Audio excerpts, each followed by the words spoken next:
balik lagi bersama kami di channel LPK PPSTN Group.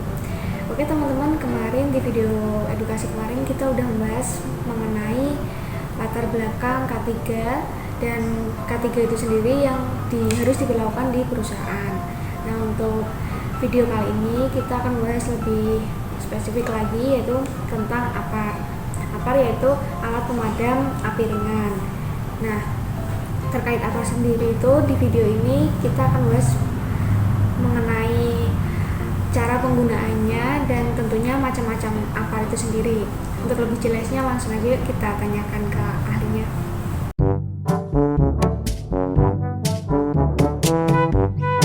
Salam sejahtera untuk kita semua. Kemarin kita sudah membahas tentang K3 dan latar belakang K3 di perusahaan, yaitu terkait dengan Undang-Undang Ketenagakerjaan dan Undang-Undang Keselamatan Kerja. Hari ini kita akan membahas lebih ke arah teknisnya. Jadi seperti nanti juga kita akan menunjukkan beberapa kegiatan kita di episode selanjutnya tentang K3 di lingkungan tempat kerja, khususnya kita ambil contoh di area SPBU. Untuk K3 sendiri, penerapan secara teknis itu memang lebih ditekankan ke banyak aspek yang sifatnya untuk mencegah terjadinya kecelakaan kerja dan juga untuk terjadinya musibah-musibah lain yang bisa mengganggu produktivitas. Salah satunya dari bahaya yang sering terjadi adalah kebakaran. Kebakaran sendiri itu banyak penyebab faktornya. Bisa karena memang percikan api, konslet. Bisa juga karena memang human error. Misalnya menaruh sesuatu yang mudah terbakar. Atau mungkin memang terjadi perbedaan suhu dan lain sebagainya, sehingga barang-barang tertentu mudah sekali meledak dan lain sebagainya. Untuk pencegahan kebakaran di perusahaan, kita perlu pengadaan APAR biasanya. APAR itu memang digunakan untuk alat pemadam kebakaran api ringan. Jadi memang hanya digunakan sebagai pertolongan pertama. Jadi apabila nanti di sebuah perusahaan tiba-tiba ada terjadi kebakaran yang sifatnya masih relatif kecil, maka APAR itu bisa kita gunakan. Tapi apabila sambil menunggu proses penanganan oleh menggunakan APAR tersebut, kalau semakin membesar kita tetap harus menghubungi tim dari petugas pemadam kebakaran, karena itu tentu lebih efektif dan peralatan mereka lebih komplit seperti itu. Jadi APAR memang sangat perlu diadakan tiap ruangan atau di tiap perusahaan atau bahkan di kendaraan mobil kita sendiri sebagai bentuk pertolongan pertama ketika terjadi kebakaran. Karena memang APAR itu untuk alat pemadam kebakaran api ringan yang sifatnya masih ringan. Terus untuk kebakaran sendiri memang ada tipe-tipe tertentu yang disesuaikan. APAR itu disesuaikan penggunaannya sesuai dengan tipe kebakaran. Karena APAR sendiri ada banyak jenisnya. Jadi ada APAR itu ada yang sifat jenisnya itu yang di dalamnya itu ada campuran antara air dan tekanan, sehingga apabila nanti digunakan itu akan keluar air.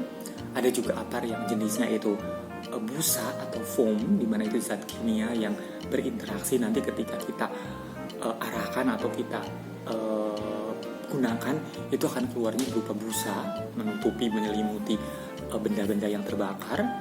Atau juga ada juga APAR yang memang karakteristiknya sifatnya itu mengeluarkan zat kimia yang bentuknya serbuk atau tepung. Itu sama juga untuk menyelimuti, cuman memang tergantung dengan jenis-jenis kebakaran. Tapi ada juga APAR yang memang bahkan bentuknya berupa gas CO2. Itu juga tentu digunakan untuk kebakaran jenis tertentu. Oke, kita mulai dari pembahasan jenis-jenis kebakaran, golongan kebakaran. Jadi kebakaran itu memang digolongkan menjadi ada kelas A, B, C, dan D. Untuk kelas A itu kebakaran itu memang disebabkan oleh benda-benda yang padat seperti itu. Benda-benda padat seperti kain, plastik, karet, kayu, dan lain sebagainya.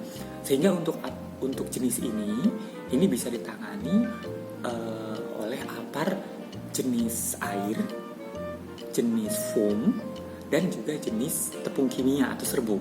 Itu bisa dipakai dengan itu. Itu lebih efektif. Terus untuk kebakaran jenis atau tipe B, itu kebakaran yang dikarenakan oleh bahan cair yang mudah terbakar. Seperti kasus-kasus di SPBU, ada BBM yang terbakar segala macam. Lah itu yang digunakan aparnya yang cocok itu adalah yang jenis karbon dioksida dan jenis busa dan jenis tepung.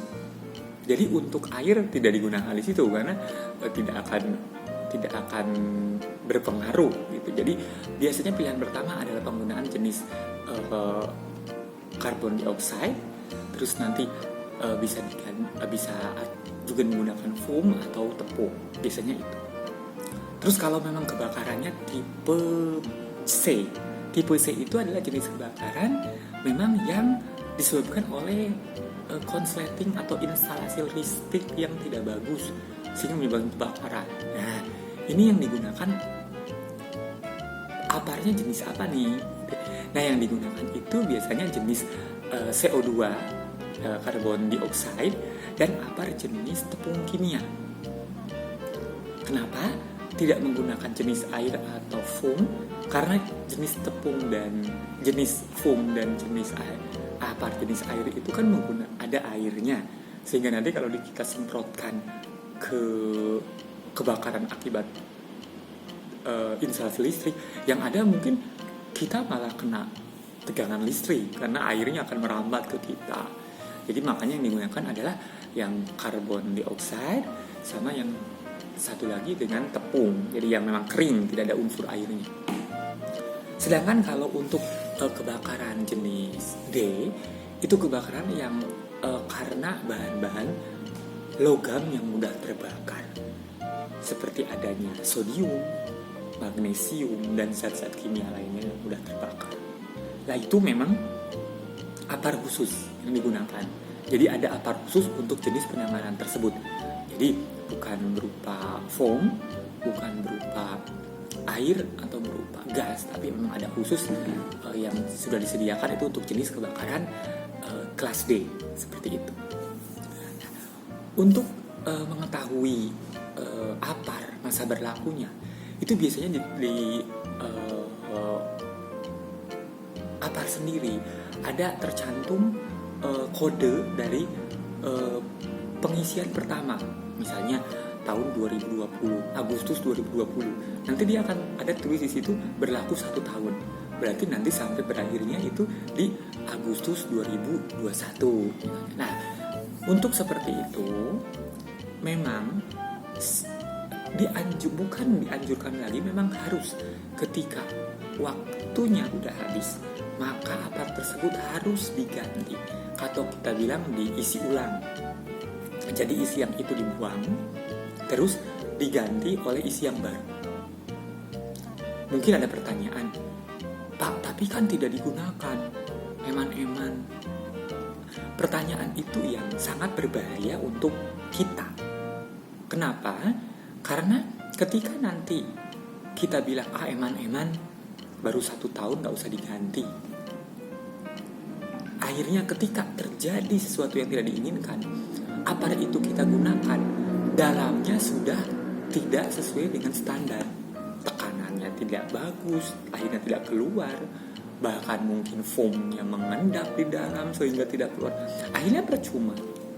Ini kebakaran nanti meluas dan kerugian luar biasa.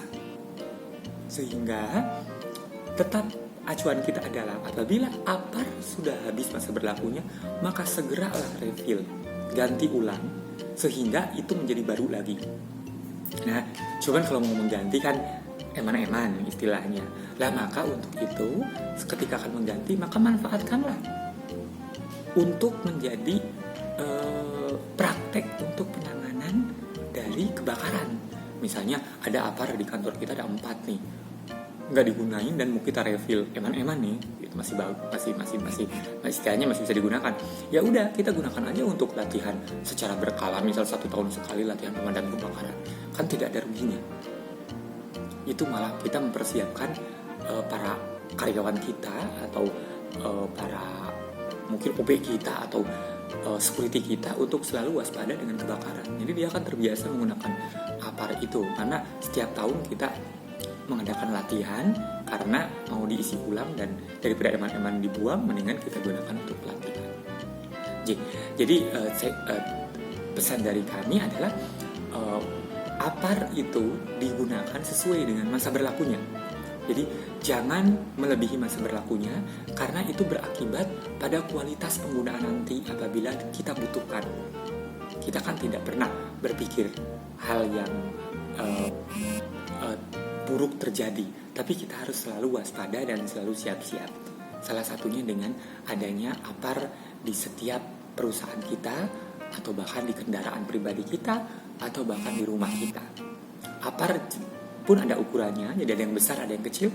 Itu bisa disesuaikan dengan tentu lokasinya, atau juga bisa disesuaikan dengan keuangan kita secara pribadi. Tapi yang jelas, APAR harus selalu ada tersedia, baik itu di rumah kita, mobil kita, ataupun tentu di perusahaan-perusahaan tempat kita bekerja.